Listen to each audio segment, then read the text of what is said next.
Hello, আসসালামু আলাইকুম। আজকে আমরা রান্না করব মাছ। মাছ রান্না করব। এই মোরলা মাছগুলো রান্না করব। এটা হয়তো চটচটির মতো করব, সেটা আজকে দেখাবো। এখানে হচ্ছে বেগুন আর গোল গোল আলুগুলো কেটে নিছি একদম ছোট ছোট। এই সাইডে হচ্ছে টমেটো, আর এখানে হচ্ছে পেঁয়াজ আর রসুন। এই যে এখানে আমরা এখন তরকারিটা বসাবো। এটা আগে দিয়ে তারপর তোমার কাঁচামরিচ দিয়ে দিচ্ছি। এখন আমি লবণ দিব, হলুদ, মরিচ, তেল, তারপরে এইভাবে ভালো করে এটা মাখবো। অনেক বেগুন আর আলুটা মাখবো।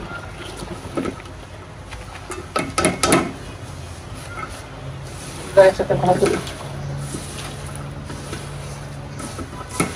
মেখে দিলে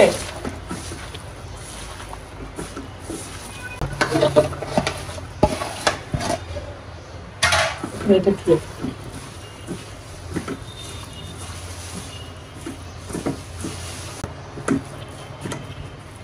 যেহেতু বেগুন দেওয়া আছে তাহলে পানি কম দিবি। কেন বেগুন দিলে পানি কম কেন দিতে হয়? বেগুন দিতে পানি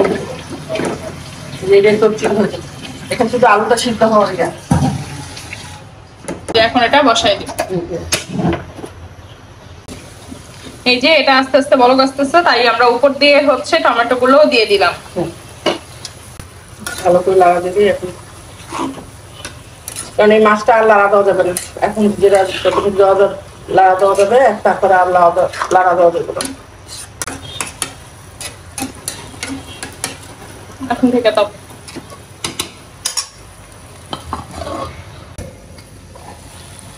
এই যে দেখেন কেমন মাখা মাখা হয়ে গেছে।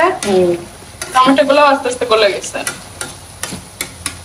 এটা 2-3 মিনিট পরে আমরা নামাই কিনবো, চটচটি হয়ে যাবে।